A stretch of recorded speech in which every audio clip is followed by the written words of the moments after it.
Netflix, Amazon prime వంటి ఓటీటీలు web సిరీస్ల నిర్మాణం కోసం వందల వేల కోట్ల పెట్టుబడుల్ని వెదజల్లుతున్న సంగతి తెలిసిందే. ఈ సిరీస్లకు ప్రపంచవ్యాప్తంగా ఆదరణ అంతే గొప్పగా ఉంది. చాలా వెబ్ సిరీస్లు ప్రపంచ దేశాల్లో కోట్లాదిగా ఉన్న ప్రజలను అలరించడంలో విఫలం కాలేదు. కానీ పరాజయం పాలైతే ఎలా ఉంటుందో బ్యాక్కొటేషన్ సిటాడెల్ సీజన్ 1 బ్యాక్కొటేషన్ నిరూపించింది. భారతీయ కథానాయిక ప్రియాంక చోప్రా ఈ ప్రతిష్టాత్మక వెబ్ సిరీస్లో నటించింది. కానీ దురదృష్టవశాత్తు ఇది ఆశించిన విధంగా రాణించలేదు.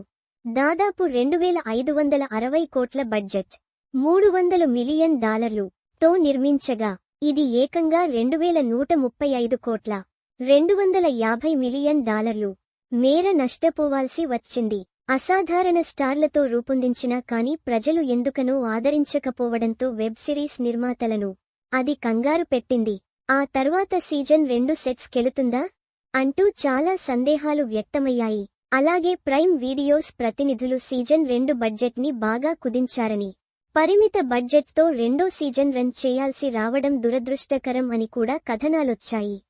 ఈ సీజన్ ఈపాటికే పూర్తిగా పోస్ట్ ప్రొడక్షన్ సహా ప్రతిదీ పూర్తి చేసుకుని విడుదల కావాల్సి ఉన్న ఆర్థిక కారణాలతో ఇది ఇప్పుడు 2026కి వాయిదా పడింది.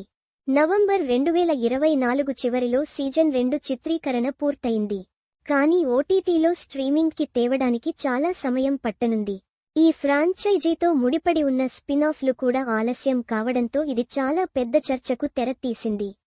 ఆసక్తికరంగా సిటాడెల్ భారతీయ వెర్షన్ని రూపొందించిన రాజ్ అండ్ డీకే మాత్రం ఇక్కడ పెద్ద సక్సెస్ చేసి చూపించారు.